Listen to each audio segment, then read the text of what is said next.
Kita ingat bahwa kumparan atau solenoid ini adalah lilitan kawat atau kabel sepanjang N dan sebanyak N buah lilit.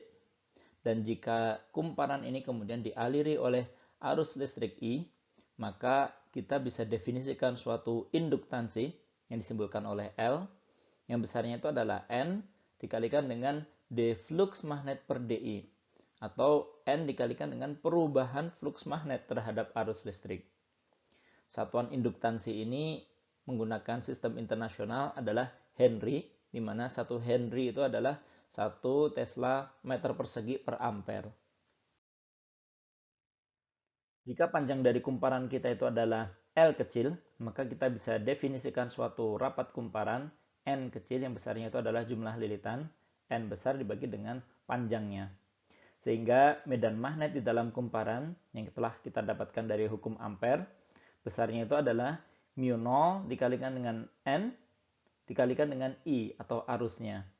Sehingga induktansi solenoid ini yang besarnya itu adalah N dikalikan dengan D flux magnet per DI. Kita bisa gantikan flux magnet itu dengan medan magnet dikalikan dengan luas penampang kumparan.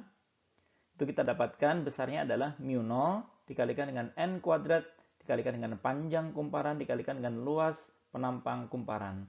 Sehingga induktansi kumparan persatuan panjang L besar per L kecil itu besarnya adalah mu0 N kuadrat dikalikan dengan A. Sehingga kita bisa simpulkan bahwa induktansi kumparan itu hanya bergantung pada ukuran kumparan yang ditunjukkan oleh N kuadrat dikalikan dengan A dan bahan pengisinya yang ditunjukkan oleh permeabilitas magnetik mu0 ini.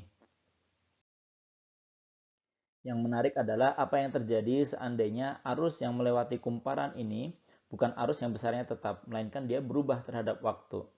Sehingga medan magnet yang dihasilkan di dalam kumparan pun bergantung terhadap waktu juga.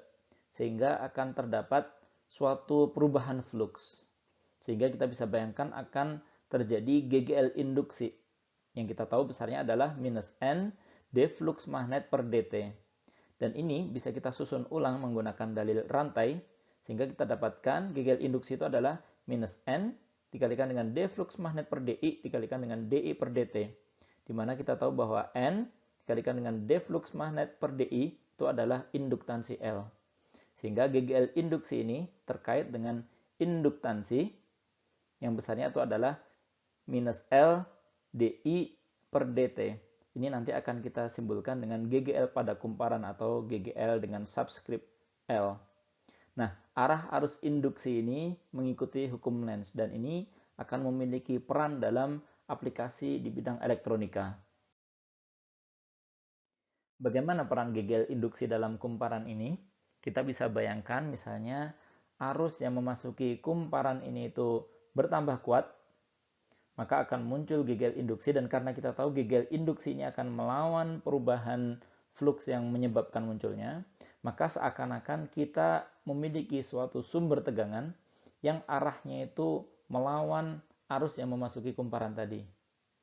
Namun sebaliknya, jika arus yang memasuki kumparan ini berkurang, maka GGL induksi ini juga tidak akan membiarkan arus yang memasukinya itu berkurang.